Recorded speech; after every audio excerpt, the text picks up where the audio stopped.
고린도전서 1장 26절에서 2장 5절 말씀 제가 봉독하도록 하겠습니다. 형제들아, 너희를 부르심을 보라. 육체를 따라 지혜로운 자가 많지 아니하며 능한 자가 많지 아니하며 문벌 좋은 자가 많지 아니하도다. 그러나 하나님께서 세상에 미련한 것들을 택하사 지혜 있는 자들을 부끄럽게 하려 하시고 세상에 약한 것들을 택하사 강한 것들을 부끄럽게 하려 하시며 하나님께서 세상에 천한 것들과 멸시받는 것들과 없는 것들을 택하사 있는 것들을 폐하려 하시나니 이는 아무 육체도 하나님 앞에서 자랑하지 못하게 하려 하심이라. 너희는 하나님으로부터 나서 그리스도 예수 안에 있고 예수는 하나님으로부터 나와서 우리에게 지혜와 의로움과 거룩함과 구원함이 되셨으니 기록된 바 자랑하는 자는 주 안에서 자랑하라 함과 같게 하려 함이라. 형제들아, 내가 너희에게 나아가 하나님의 증거를 전할 때 말과 지혜의 아름다운 것으로 아니하였나니 내가 너희 중에서 예수 그리스도와 그가 십자가에 못 박히신 것 외에는 아무것도 알지 아니하기로 작정하였습니다. 내가 너희 가운데 거할 때에 약하고 두려워하고 심히 떨었노라. 내 말과 내 전도함이 설득력 있는 지혜의 말로 하지 아니하고 다만 성령의 나타나심과 능력으로 하여 너희 믿음이 사람의 지혜에 있지 아니하고 다만 하나님의 능력에 있게 하려 하였노라. 아멘. 오늘은 하나님의 부르심이란 제목으로 우리 함께 말씀을 살펴보겠습니다. 바울이 고린도 교회의 첫 번째 문제로 다룬 주제는 바로 이 분쟁에 관한 주제입니다. 고린도 교회 성도들은 나는 바울에게, 나는 게바에게, 나는 아볼로에게, 나는 그리스도에게 속한 자다라고 하면서 서로 분파를 만들고 갈라치기를 하며 다른 파에 속한 사람들을 무시하고 비난하는 일들이 일어났습니다. 이 분쟁이야말로 고린도 교회에서 가장 큰 문제 중에 하나입니다. 그래서 그런지 이 분쟁에 대한 해결책을 바울은 고린도전서 4장까지 매우 길게 다루고 있습니다. 우리 안에 분쟁이 있다면 우리가 계속 살펴볼 말씀들을 통해서 해결 방법들을 잘 찾아서 분쟁을 없애나가는 우리 모두가 되길 바라겠습니다. 먼저 오늘 본문 26절 말씀을 보겠습니다. 형제들아, 너희를 부르심을 보라. 육체를 따라 지혜로운 자가 많지 아니하며 능한 자가 많지 아니하며 문벌 좋은 자가 많지 아니하도다. 아멘. 하나님은 우리를 부르셨습니다. 내 힘과 지혜와 능력으로 선택받은 것이 아니라 전적으로 하나님의 은혜로 우리를 부르셨습니다. 에베소서 1장에는 이렇게 말씀합니다. 찬송하리로다 하나님 곧 우리 주 예수 그리스도의 아버지께서 그리스도 안에서 하늘에 속한 모든 신령한 복을 우리에게 주시되 곧 창세전에 그리스도 안에서 우리를 택하사 우리로 사랑 안에서 그 앞에 거룩하고 흠이 없게 하시려고 그 기쁘신 뜻대로 우리를 예정하사 예수 그리스도로 말미암아 자기의 아들들이 되게 하셨으니 이는 그가 사랑하시는 자 안에서 우리에게 거저 주시는 바 그의 은혜의 영광을 찬송하게 하려는 것이라. 아멘. 하나님은 우리를 부르시고 그의 자녀로 삼아주셨습니다. 하나님은 우리를 부르시되 우리의 어떠한 조건이 아니라 그 기쁘신 뜻대로, 하나님의 기쁘신 뜻대로 우리를 예정하셨습니다. 우리를 부르시고 우리를 예정하신 이유가 여기에 설명되어 있는데 그것은 바로 우리를 사랑하시기 때문에 그렇습니다. 우리를 사랑하시기 때문에 하나님은 그의 아들 예수 그리스도를 십자가에 내어 놓으셨습니다. 그리고 십자가 위에서 우리의 모든 죄를 해결하시고 우리를 자녀 삼아 주셨습니다. 이 모든 것이 은혜입니다. 그런데 오늘 26절 말씀에는 육체를 따라 지혜로운 자가 많지 않으며 능한 자가 많지 않으며 문물 좋은 자가 많지 않다라고 말씀합니다. 하나님의 은혜로 말미암아 선택함을 받아서 하나님의 자녀가 된 사람들 중에 육체를 따라 지혜로운 자와 능한 자와 문벌 좋은 자가 많지 않다고 설명하고 있습니다. 고린도 교회 성도들 중에 부자나 높은 지위에 있는 사람들은 많지 않았습니다. 오히려 가난하고 연약한 이들이 훨씬 많았습니다. 물론 일반적으로도 부자나 높은 지위에 있는 사람들이 가난하고 지위가 낮은 사람들보다 훨씬 적습니다. 그런데 오늘 이 말씀을 하는 것은 교회 안에는 그보다 가난하고 지위가 낮은 사람들이 일반적인 비율보다 훨씬 많다는 것을 지금 이야기를 하고 있습니다. 그런데 과거에도 그렇지만 현재에도 마찬가지로 믿는 자들 중에 가난하고 연약한 자들의 비율이 더욱 큰 것 같습니다. 우리 생각에는 훌륭하고 지식적으로도 뛰어나고 명문 가문의 사람들 중에 믿는 사람들이 많다면 더욱 복음 증거에 효과적이지 않을까 우리가 그렇게 생각합니다. 그러나 하나님은 더욱 약하고 낮은 자들을 선택하셨는데 그 이유를 오늘 본문 27절과 28절에서 이렇게 설명합니다. 그러나 하나님께서 세상에 미련한 것들을 택하사 지혜 있는 자들을 부끄럽게 하려 하시고 세상의 약한 것들을 택하사 강한 것들을 부끄럽게 하려 하시며 하나님께서 세상의 천한 것들과 멸시받는 것들과 없는 것들을 택하사 있는 것들을 폐하려 하시나니 하나님은 세상에 미련한 자들을 택하셔서 지혜로운 자를 부끄럽게 하려 하십니다. 세상에서 지혜 있다고 자랑하며 교만한 자들을 하나님은 선택하지 않으시고 미련한 사람을 택하셔서 오히려 지혜 있는 자들을 부끄럽게 하십니다. 또한 세상의 약한 자들을 택하셔서 세상에서 강하고 힘이 있고 능력이 있다고 생각하는 그런 교만한 사람들을 오히려 부끄럽게 하십니다. 하나님이 구약에서 이스라엘을 부르시고 그들을 택하신 이유는 그들이 지혜롭고 강하기 때문이 아닙니다. 하나님이 이스라엘을 택하신 이유는 그들이 세상에서 가장 약하기 때문입니다. 신명기 7장에서는 이렇게 말씀합니다. 너는 여호와 내 하나님의 성민이라. 내 하나님 여호와께서 지상 만민 중에서 너를 자기 기업의 백성으로 택하셨나니 여호와께서 너희를 기뻐하시고 너희를 택하심은 너희가 다른 민족보다 수요가 많기 때문이 아니니라. 너희는 오히려 모든 민족 중에 가장 적으니라. 아멘. 하나님이 이스라엘을 만민 중에서 부르시고 자기 백성으로 택하셨습니다. 그 이유는 이스라엘이 다른 민족보다 크고 강하기 때문이 아닙니다. 오히려 작고 가장 약하기 때문에 하나님은 이스라엘을 택하셨습니다. 왜냐하면 그 작고 약한 자들을 구원하심을 통해서 하나님의 하나님 되심을 온 세상에 나타내기 위해서입니다. 절대 이스라엘이 능력이 뛰어나고 지혜와 힘이 있고 강하기 때문에 그들을 선택한 것이 아닙니다. 이에 대한 설명을 신명기 9장에서 계속해서 말씀합니다. 9장 4절에는 이렇게 말씀합니다. 내 하나님 여호와께서 그들을 내 앞에서 쫓아내신 후에 내가 심중에 이르기를 내 공의로움으로 말미암아 여호와께서 나를 이 땅으로 인도하여 들여서 그것을 차지하게 하셨다 하지 말라. 이 민족들이 악함으로 말미암아 여호와께서 그들을 내 앞에서 쫓아내심이니라. 하나님께서 이스라엘 앞에서 주변의 여러 민족들을 몰아내시고 그들에게 승리를 주신 것은 이스라엘이 공의롭기 때문이 아닙니다. 오직 주변 민족들이 악하기 때문에 하나님은 그들을 이스라엘 앞에서 쫓아내셨습니다. 그리고 계속해서 말씀합니다. 신명기 9장 5절과 6절 말씀입니다.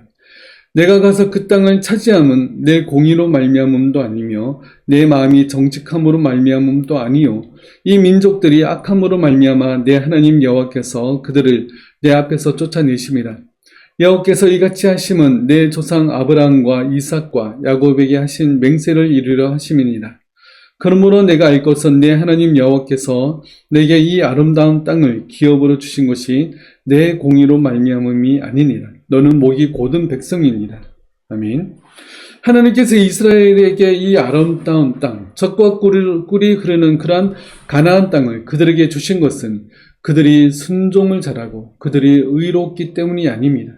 하나님께서 이스라엘에게 가나안 땅을 기업으로 주신 첫 번째 이유는 하나님이 아브라함과 이삭과 야곱에게 하신 맹세를 이루시기 위함입니다. 그리고 두 번째 이유는 그 땅의 민족들이 악하기 때문입니다.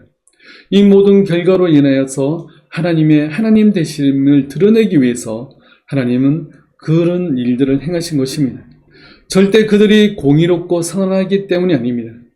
하나님은 이스라엘이 목이 곧은 백성임을 알고 계셨습니다. 그들이 죄악을 행하며 악한 자들임을 알고 계셨습니다. 그럼에도 불구하고 하나님은 그들을 구원하심으로 말미암아 너무나 큰 은혜를 그들에게 베풀어 주셨습니다. 그리고 그 은혜 베푸심을 우리는 당연히 여겨서는 안 됩니다.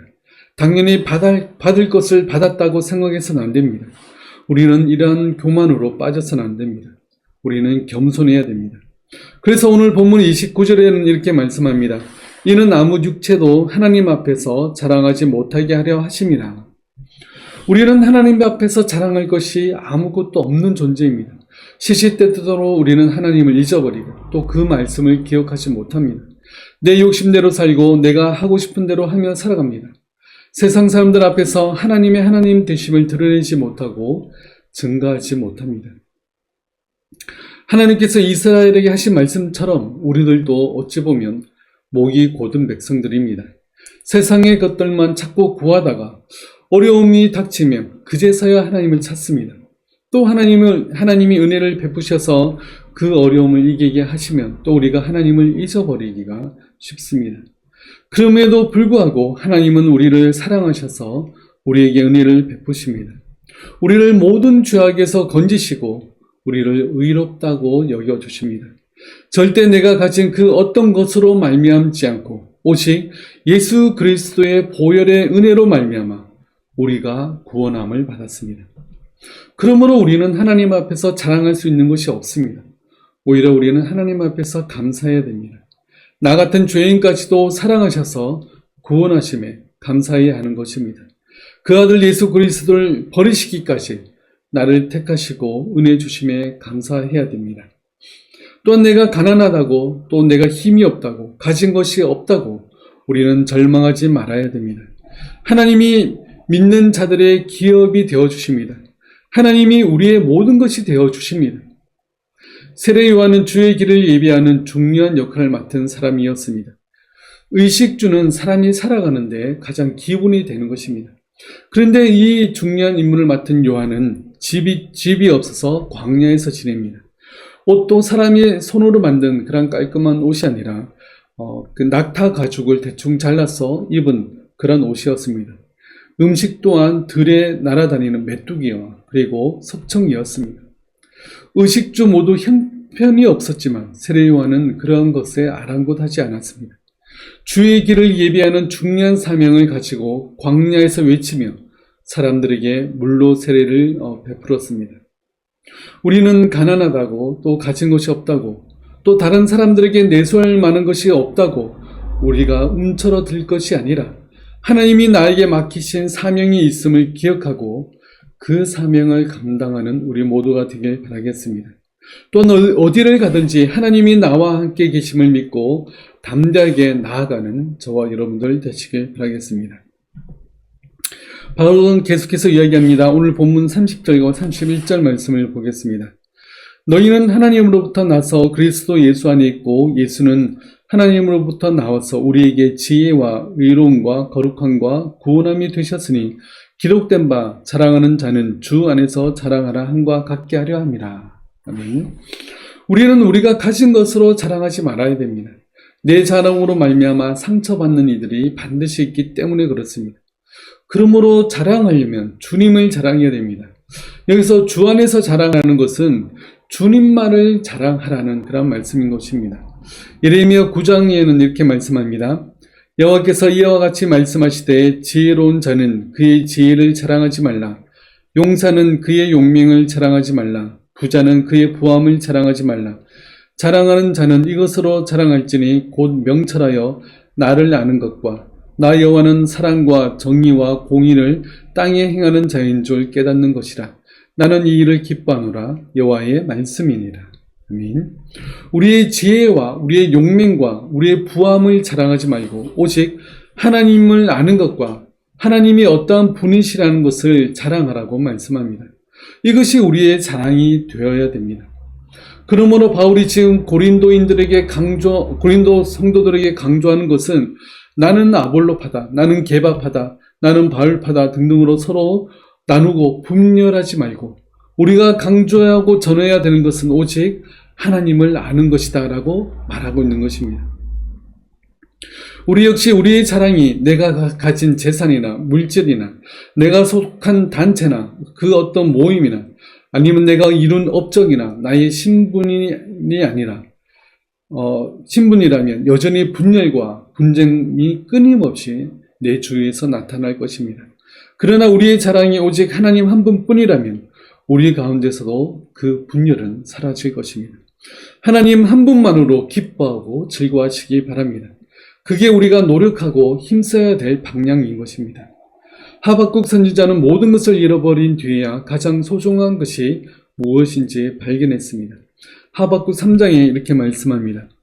비록 무화과 나무가 무성하지 못하며 포도나무에 열매가 없으며 감람나무에 소출이 없으며 밭에 먹을 것이 없으며 우리의 양이 없으며 외양간에 소가 없을지라도 나는 여호와로 말미암아 즐거워하며 나의 구원의 하나님으로 말미암아 기뻐하리로다. 아멘. 우리가 모든 것을 잃어버린다 해도 우리에게는 모든 것이 되어주시는 하나님이 계십니다. 그렇게 우리는 어떠한 상황에서도 기뻐하고 즐거워할 수가 있는 것입니다. 그러므로 하나님 한 분만으로 기뻐하고 즐거워하시는 저와 여러분들 다 되시길 바라겠습니다. 오늘 본문 2장 1절에서 3절 말씀을 보겠습니다.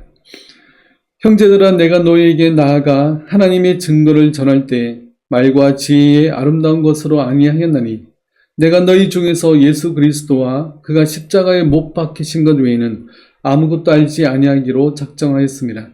내가 너희 가운데 거할 때에 약하고 두려워하고 심히 떨었노라. 아멘. 바울은 말로 전도하며 선교하는 그러한 사람이었습니다. 그렇게 말을 잘하는 것은 매우 중요했습니다. 그런데 바울은 복음을 전할 때 말과 지혜의 아름다운 것으로 하지 않았다고 말합니다. 그러면서 오직 예수 그리스도와 그가 십자가에 못 박히신 것 외에는 아무것도 알지 않기로 작정했다고 스스로 자랑합니다. 바울은 수시로 자신은 신체적인 그런 질병도 많으며 말도 잘 못하는 사람이라고 말하고 있습니다. 바울을 아는 사람들이 바울에 대한 평가가 있습니다. 고린도후서 10장에 이렇게 말씀합니다. 그들의 말이 그의 편지들은 무게가 있고 힘이 있으나 그가 몸으로 대할 때는 약하고 그 말도 시원하지 않다니. 바울은 글과 문장에는 힘이 있었습니다. 그래서 그런지 신약 성경의 절반 정도 되는 글이 바로 바울이 쓴 글입니다. 그러나 바울을 실제로 대할 때는 몸도 약하고 말도 시원찮은 그런 사람이었습니다. 보통 자신의 약점이 있으면 가리고 다른 사람들에게 안 보이게 하려고 합니다. 외모적으로도 볼품이 없다든지 다른 사람들보다 키가 작고 못생겼다면 컴플렉스가 생길 수도 있습니다. 그러나 바울은 자신의 컴플렉스를 오히려 드러냅니다. 그러면서 오직 하나님과 그리스도의 십자가를 온전히 드러내는 데 힘쓰고 있습니다. 우리들도 우리의 약점과 컴플렉스를 가리고 안 보이게 하려고 우리가 노력하고 있지 않습니까? 자신의 약점을 보완하는 데 쓰는 에너지를 우리가 하나님을 아는 데 힘쓴다면 그 사람은 완전히 다른 사람이 될 수 있을 것입니다. 자신의 컴플렉스를 안 보이려고 노력한다는 것은 하나님이 아니라 다른 사람을 신경 쓰기 때문에 그렇습니다. 그러나 실제로 본인이 생각하는 것보다 다른 사람들은 우리의 컴플렉스를 별로 신경 쓰지 않는 경우가 많습니다. 그러므로 바울처럼 다른 사람보다 못한 나의 모습에 집중할 것이 아니라 온 세상을 창조하시고 모든 만물의 주인이시며 나의 모든 것 되시는 하나님께 집중하시기 바랍니다. 이것이 중요합니다. 올해는 작년보다 더 하나님을 아는 데 힘쓰시고 시간을 투자하시고 말씀도 더욱 읽으시고 묵상하기 바랍니다. 작년보다 한 걸음 더 성장하는 우리 모두가 되길 바라겠습니다. 기도하겠습니다. 우리의 모든 것 되신 하나님, 그렇게 우리의 자랑은 오직 하나님만 자랑하는 저희들 될 수 있도록 도와주옵소서. 내가 가진 그 무엇, 내가 가진 재산이나 내가 가진 그러한 학력이나 또 어떤 높은 수준의 그러한 위치가 아니라 오직 하나님만을 자랑하며 기뻐하며 즐거워할 수 있는 우리 모두가 될 수 있도록 도와주옵소서. 그러하여서 우리 안에도 분쟁이 사라지고 서로 섬기며 낮아지는 겸손한 하나님의 백성들이 다 될 수 있도록 주님 도와주옵소서. 지금은 십자가 위에서 우리의 모든 죄를 사하신 주 예수 그리스도의 은혜와 우리를 사랑하시되 끝까지 사랑하시는 하나님의 사랑하심과 성령님의 함께하심과 위로하심이 오직 모든 것 대신 하나님을 더욱 알기를 힘쓰는 우리 모든 성도들 머리 위에 지금부터 영원토록 함께하실지어다. 아멘.